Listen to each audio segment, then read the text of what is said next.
로마서 10장 말씀입니다. 제가 9장을 열심히 준비했는데 10장이더라고요. 네, 그래서 10장 말씀. 믿음은 어디에서 오는가? 라고 묻고 있습니다. 믿음은 어디에서 오나요? 어디서요?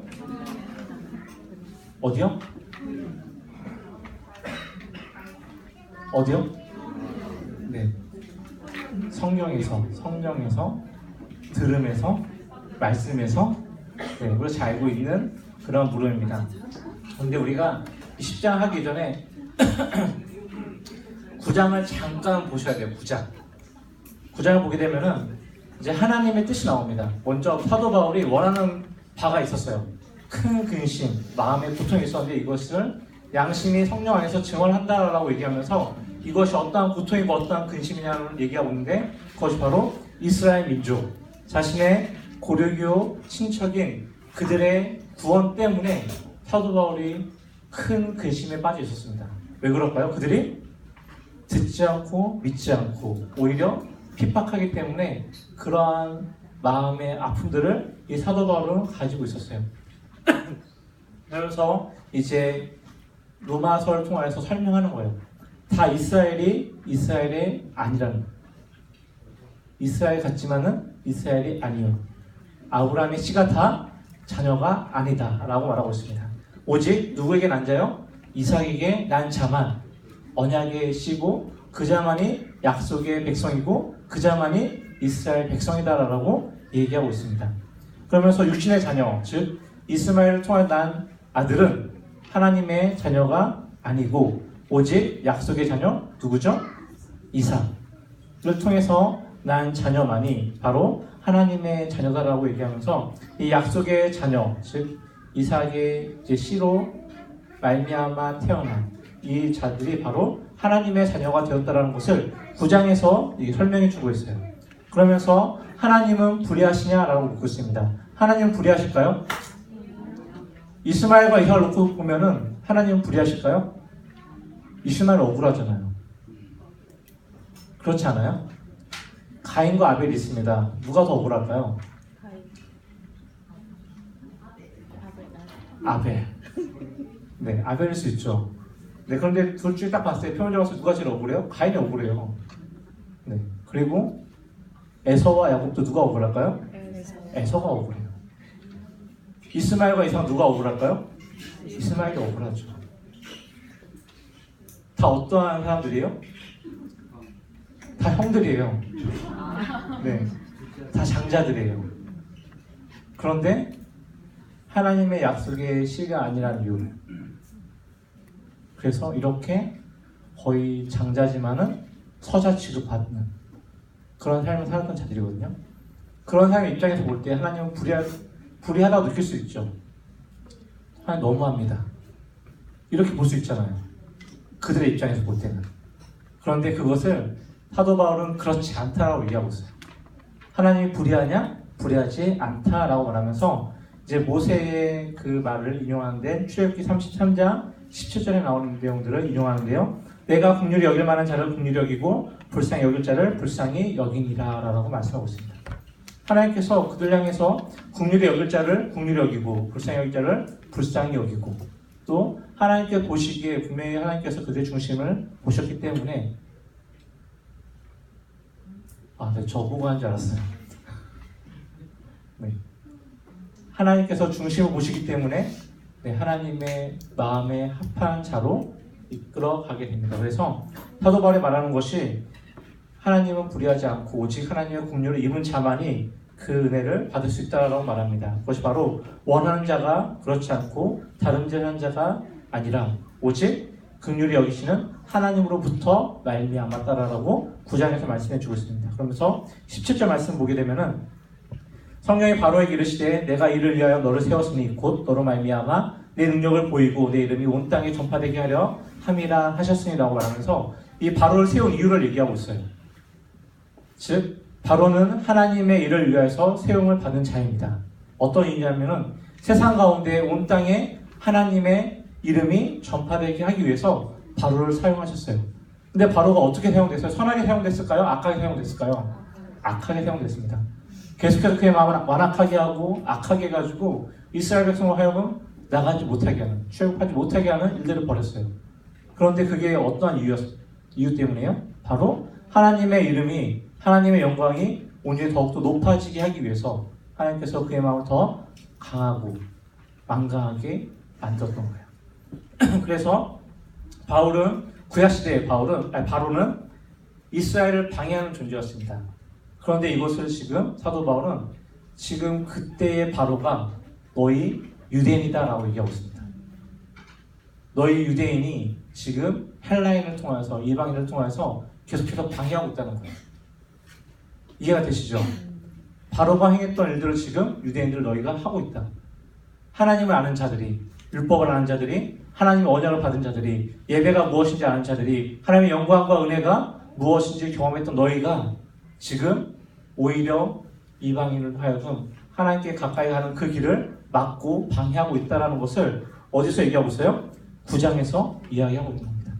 그러면서 이런 하나님에 대해서 이제 누가 반문하겠냐라고 그러면서 이제 토기장의 비유를 듭니다. 그래서 진흙과 그릇을 만드는 것은 누구의 마음이죠? 토기장의 마음입니다. 근데 토기장에게 향해서 얘기할 수 있을까요? 왜 나를 이렇게 만들었어요? 혹시 태어나서 하나님을 향해서 왜 나를 이렇게 만들었어요? 라고 혹시 불만을 토로하신 적 있으시나요? 박성민 목사님, 하나님 왜 나를 이렇게 태어나게 했어요? 이렇게 혹시 없으시죠? 옛날에 누구나 다 있을 것 같아요. 그러나서 요즘은 이제 성형이 많이 발달해가지고 하나님 원망하지 않고 어디로 가죠? 네, 성형외과 가서. 잘 안 되면 누굴 원망해요? 의사를 원망하겠죠. 하지만 하나님 향해서 원망한 적 없으시죠? 다 이대로 감사하고, 네, 이대로 하나님 은혜에 감격하기 때문에 그냥 그렇게 살아가실 겁니다. 근데 사도 바울이 얘기하는 거예요. 누가 감히 하나님을 향해서 이렇게 반문하겠느냐? 왜 하나님 마음대로 하세요라고 반문하겠느냐? 왜 하나님 나로 하여금 이렇게 살아가게 합니까? 라고 반문하겠느냐는 겁니다. 그래서 이러한 그릇이 유대인뿐만 아니라 이방인도 하나님 앞에서는 그릇이라고 얘기하고 있어요. 그래서 하나님께서 유대인뿐만 아니라 이방인도 하나님께서 창조하시고 만드셔서 하나님의 자녀로서 하나님의 귀한 그릇으로서 사용하겠다라고 말씀합니다. 그 비유가 바로 호세아서 그리고 이사야서를 예를 들어서 이 9장 후반절에 계속 이야기하고 있어요. 그러면서 의를 따르지 않았던 이방인들이 이제는 의를 얻었는데 그 의는 곧 믿음에서 난 의다라고 결론 내리면서 너희가 갖고 있는 의와 그리고 이방인이 가진 의, 즉 구원을 얻는 그 의는 같은 의다라고 설명해 주고 있습니다. 그러면서 이어지는 말씀이 바로 오늘 10장의 말씀입니다. 바울은 이스라엘 민족의 구원을 간절히 원하는 것을 1절에서 말씀해 주고 있습니다. 1절 말씀 다 같이 읽어보도록 하겠습니다. 형제들아 내 마음에 원하는 바와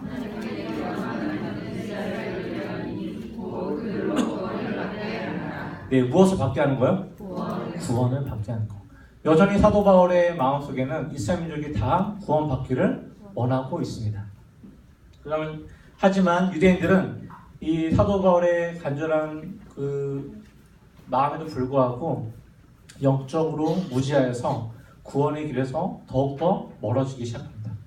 이미 많이 멀어져 왔는데 더 멀어지기 시작해요. 왜 멀어질까요? 2절 말씀입니다. 다 같이 읽어볼게요. 시작. 내가 증언하노니 그들이 하나님께 열심히 있으나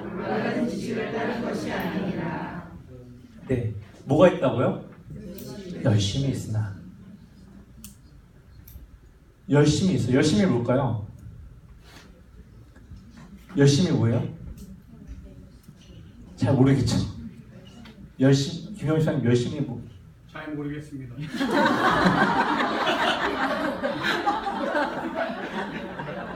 네, 감사합니다. 네, 우리가 막연하게 열심.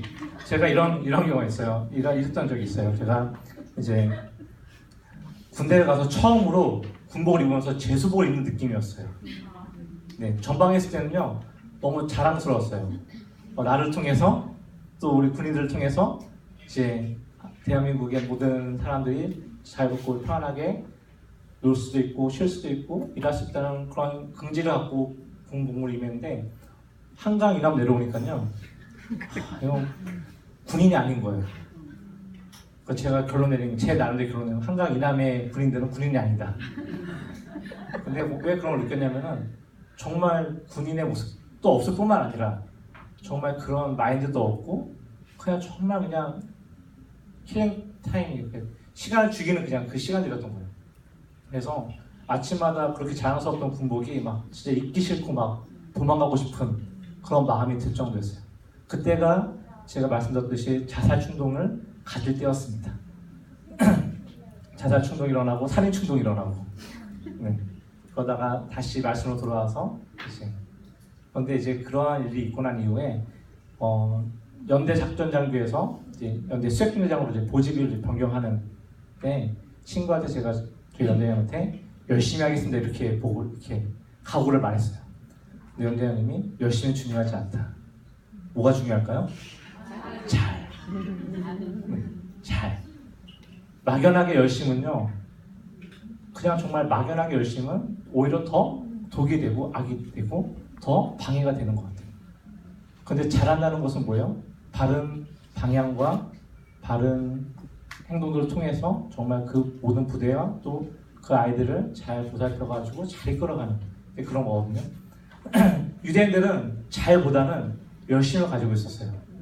어떤 열심이었어요? 똑바로 알지 못하는 가운데 막연한 열심이었어요. 그래서 이렇게 생각하시면 돼요. 우리가 교회 봉사를 하시죠. 교회 봉사를 하잖아요. 열심히 하세요? 잘하세요? 우리가 볼 때 열심히 하시죠. 나는 잘하고 있어요. 손 내리세요. 다 잘하시네요. 다 잘하시죠. 네. 근데 그 중에 또 열심히 하는 분이 계세요. 잘은 못하는데 열심히 하시는 분. 성실은 하지만은 네, 열매는 잘 없는 그런 경우도 있습니다. 유대인들이 열심은 있었어요. 하나님 예배하는데 열심은 있었어요. 소를 잡고 양을 잡고 비둘기를 잡고 네, 그런 열심이 있었어요. 이해가 되시나요? 그런데 그 안에 중심은 하나님을 향하지 않았어요. 이스라엘 백성이 하나님 앞에서 가장 크게 지적받았던 죄악이 딱 하나 있습니다. 여러 가지 죄가 있지만 가장 중요한 죄가 딱 하나 있어요. 이 죄의 시작이 그들의 모든 죄의 시작이었어요. 혹시 뭔지 아시나요? 우상숭배. 네, 우상숭배였어요. 예레미야도 딱 하나만 얘기해요. 너희가 하나님을 버렸다. 너희가 생명의 근원에는 하나님을 버리고 터질 웅덩이, 생수를 가두지 못하는 그런 웅덩이를 팠다라고 얘기하면서 너희가 하나님을 떠난 죄, 바로 우상숭배에 대해서 얘기하고 있습니다. 그런데 이러한 죄의 모습들이 계속 흘러오고 있어요. 우리 가운데도. 이스라엘 백성들은요, 이러한 가운데서 하나님 향한 예배는 열심히 했어요. 하지만 온전한 예배가 아니라, 그리고 바른 예배가 아니라 단지 어떤 예배요? 그냥 경험으로 가지고 있는 그런 예배였던 거예요. 그러한 열심이었어요. 봉사하는 것도 마찬가지로 그냥 흘러 내려오는 그냥 어릴 때 봤던 모습들, 또 내가 지금까지 살아오면서 겪었던 것들, 그러한 모습으로 하나님을 섬기고 있는 거예요. 이런 모습 우리 가운데 있을까요? 없을까요? 있습니다. 제가 종도교뿐만 아니라 사역을 하면서 겪게 되는 것 중에 하나가 제일 힘든 게 그런 부분이에요. 무엇을 하자라고 의견을 냈는데 다 해봤다는 거예요. 그거 안 돼요. 그거 안 돼요. 이러면서 하겠다라면은 처음에는 되게 호의적이에요. 하지만 결정적일 때는 아무것도 안 하세요. 제가 실제로 군대를 전역하고 저희 모교에서 이제 다시 초등부 사역을 시작하는데 이제 이미 제가 군대 가기 전에도 유치부 사역자로 사역을 했었고 그리고 잠깐 한 7개월 정도를 초등부에서 이제 간사로 이제 군대 가기 애매해가지고 7개월 정도를 이제 봉사하고 간 적이 있어요. 그런데 갔다 와서 초등부 조사로 딱 이제 부임을 했는데 저도 알잖아요. 이제 사역했던 부분들이 있으니까 그 새로운 것을 던졌는데 집사님들께서 못하겠다는 거예요. 조사님이 없을 때 다 해봤는데 아무것도 이루어지지 않는다. 하지 말자 이렇게 나오는 거예요. 그래서 저도 이제 오기가 있어가지고 젊은 어린 나이에 오기가 있어서 집사님이 이제 원래 형이었거든요. 그래서 같이 막 얘기하면서 하기로 했어요. 결국 가는데 결정적일 때 만약에 내일부터가 초등부 수련회예요. 성경 1박 3일 한다면은 오늘 주일에 못하겠어요. 이게 다 답이었어요. 왜요? 본인들이 경험했는데 그게 안 되었던 것을 계속 얘기하는 거예요. 계속 자신의 뜻들을 저에게 관철시키는 거예요. 하지 말자, 하지 말자, 하지 말자. 그럼 저는 어떻게 했을까요? 어떻게 했을까요? 하자고 했을까요? 하지 마세요 했을까요? 하지 마세요 했어요. 왜 그랬을까요? 어쨌든 하자고 해도 안 할 거거든요. 그래서 저는 하기 싫어 이러면 저는 안 시켜요, 이 사역을. 그래요? 그러면 딱 배제하고 일을 진행을 해요. 혼자도 가능할까요? 안 할까요? 가능해요. 네, 혼자도 가능합니다. 네, 그렇기 때문에 그냥 배제하고 하는 거예요. 제가 더 힘들면 돼요. 한 명이 죽으면 돼요. 네, 이거는 이게 옳지 않은 방법이에요. 제가 젊을 때에 썼던 방법입니다. 네. 지금 저한테 그러려면 힘들어요. 네. 안 합니다. 네. 그런데 우리의 모습들 가운데 이런 열심이 있는 거예요. 이런 열심.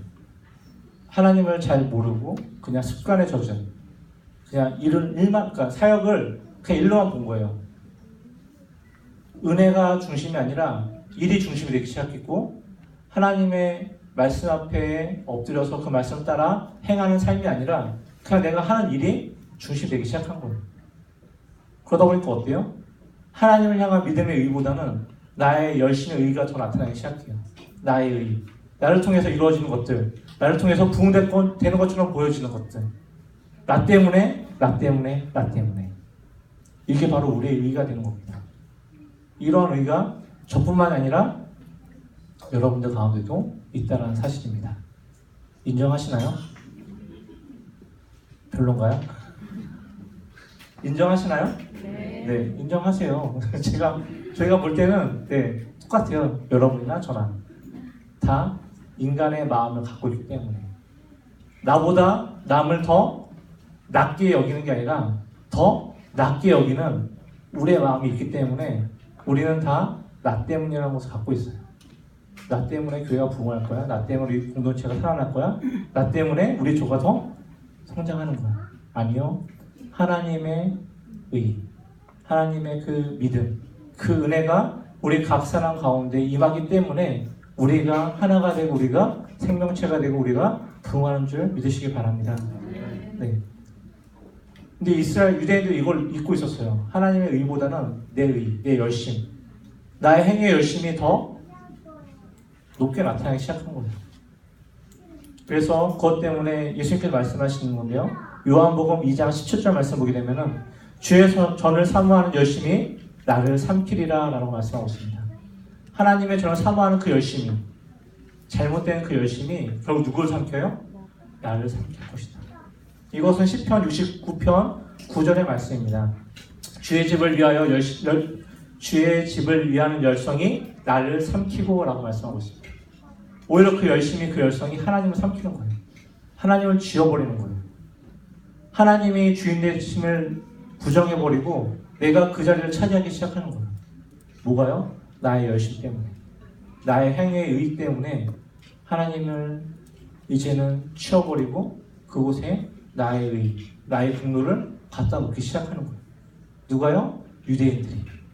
그리고 지금 살아가는 우리가 그렇게 하고 있다는 사실입니다. 하나님의 의를 모르고 하나님의 의가 아닌 자신, 인간의 의를 세우기 시작했어요. 하나님의 의에 복종해야 하는데 그렇지 않는 삶들을 이들은 살아갔던 겁니다. 다시 한번 우리의 삶을 돌아보면서 이런 모습이 우리 가운데 있지 않은지를 다시 한번 되뇌어보고 그런 것이 있다면 더 하나님 앞에 말씀 가운데 엎드리시면 됩니다. 교만하지 않고 바짝 엎드려서 말씀에 조금 더 가까이 다가가면 우리의 의가 나타나기보다는 하나님의 은혜가 나타나는 것을 경험하시기를 간절히 소망합니다. 그러면서 이제 예수 그리스도는 어떠한 분이냐라고 말하고 있습니다. 모든 믿는 자에게 의를 이루기 위함이며 또한 율법의 마침, 율법의 완성으로 우리 가운데 오신 분이다라고 말씀하면서 15절 말씀을 인용하고 있습니다. 5세를 인용하고 있는데요. 15절 말씀 보게 되면은 15절이 아니네요. 네, 5절 말씀입니다. 5절 말씀 보게 되면은 이제 모세가 기록하되 율법으로 말미암는 의를 행하는 사람은 그로 살리라 하였거니와 믿음으로 말미암는 의는 이같이 말하되 내 마음에 누가 하늘에 올라가겠느냐 하지 말라 하니 올라가겠느냐 하면 그리스도를 모셔내리려는 것이요 혹은 누가 무정에 내려가겠느냐 하지 말라 하니 내려가겠느냐 하면 그리스도를 죽은 자 가운데서 모셔 올려는 것이라. 누가 이렇게 할 수 있을까요? 없죠. 네, 아무도 없습니다. 그런데 우리의 잘못된 생각과 잘못된 이익 때문에 이렇게 얘기할 수 있다는 거예요. 하지만 이것 하나님 앞에서는 아무도 할 수 없다라고 말씀해 주고 있습니다. 그러면서 믿음으로 말미암는 의, 믿음으로 인한 의만이 구원에 이른다라고 우리에게 다시 한번 얘기해 주는데요. 그것이 바로 9절과 10절 말씀입니다. 내가 만일 내 입으로 예수를 주로 시인하며 또 하나님께서 그를 죽은 자 가운데 살리신 것을 내 마음에 믿으면 무엇을 받는다고요? 구원을 받으리라. 사람이 마음으로 어떻게 해요? 믿어. 어디에 이르죠? 의에 이르고 입으로 시인하여 어디에 이릅니까? 구원에 이릅니다. 네. 믿음으로 말미암는 의가 바로 구원에 이르게 하는 의라는 것입니다. 이러한 의, 하나님의 의는 유대인 또는 헬라인에게 차별 없이 주시는 하나님의 은혜라고 다시 한번 말하면서 너희가 이제는 방해할 것이 아니라 이제 너희가 이방인으로 하여금 하나님 멀리하게 할 것이 아니라 이제 차별 없이 주시는 하나님의 의, 그 믿음의 의를 받아서 함께 그 길을 걸어가라라고 말씀해 주고 있습니다. 그러면서 13절 말씀 보게 되면은 누구든지 주의 이름을 부르는 자는 구원을 받으리라라고 선포합니다. 그러면서 그런즉 14절 말씀 보게 되면은 그들이 믿지 아니하는 일을 어찌 부르리요 듣지도 못한 일을 어찌 믿으리요 전파하는 자가 없이 어찌 들으리요 보내심을 받지 아니하였으면 어찌 전파하리요라고 기록하고 있습니다. 너희가 의를 받았다면 이제는 전해야 된다는 것입니다. 이제는 그들에게 하나님의 의를 나누어 주라는 것입니다. 누가 그렇게 해야 될까요? 누가 하나님의 의를 전해야 될까요? 우리가 아니에요. 내가가 아니에요. 정확히 얘기하면요, 먼저 믿음으로 구원받은 자, 믿음으로 말미암아 의를 얻은 자, 이해가 되시죠? 내가 될 수 있고 안 될 수 있고 이거예요. 그렇죠? 다시 한번 묻겠습니다. 그렇다면은 누가 전해야 될까요? 네. 그럼 나는 먼저 된 자인가요? 저 말고요. 본인들. 나는 먼저 구원받은 자인가요?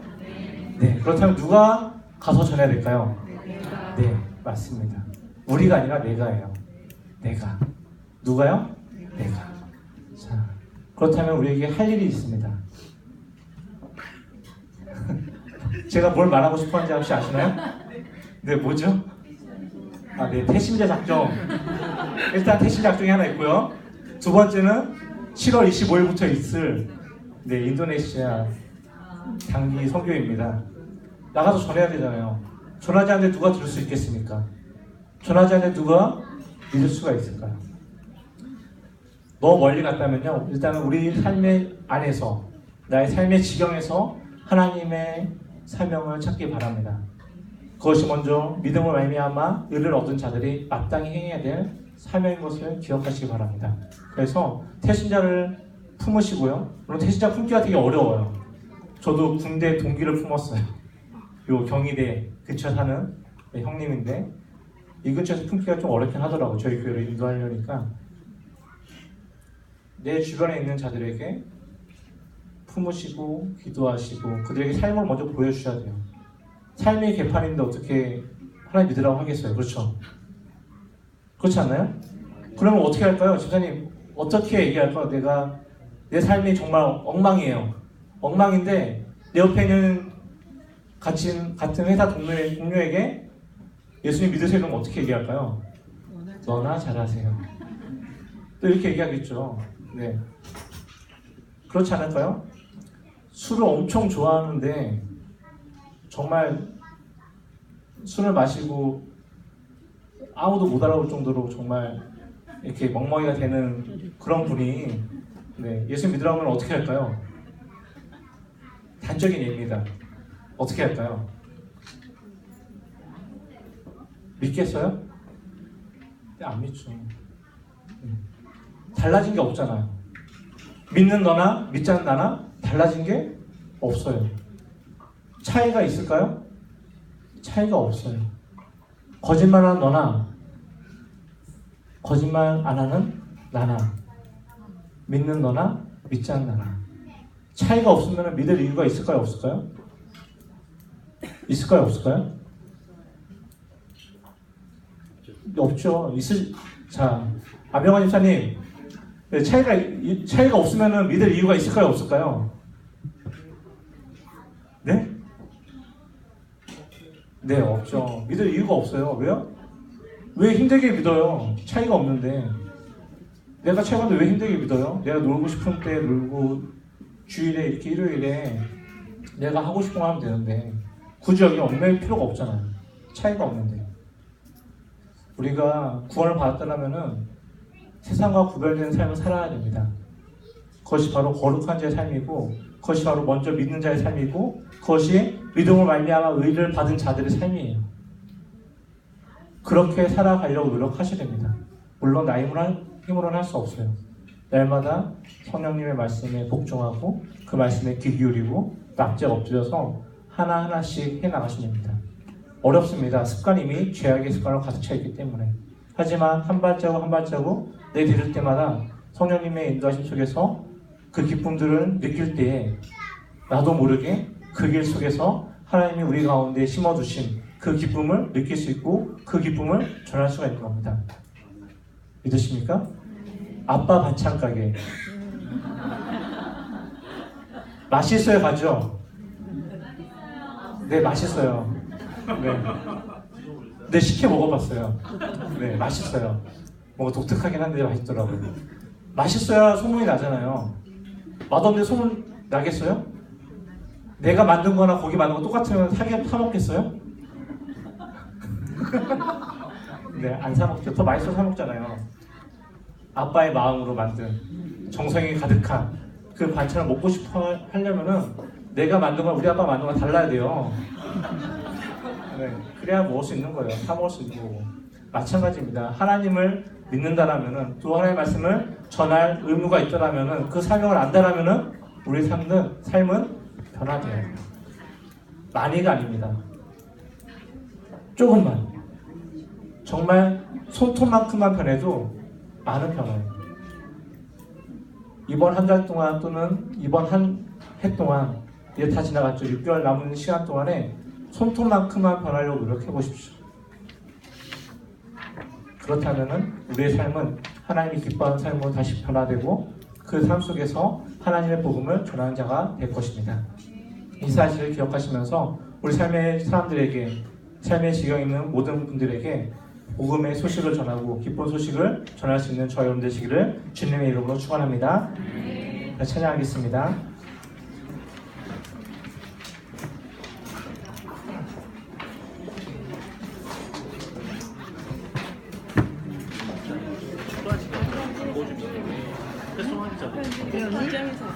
앞으로 맨날 보내주겠어요.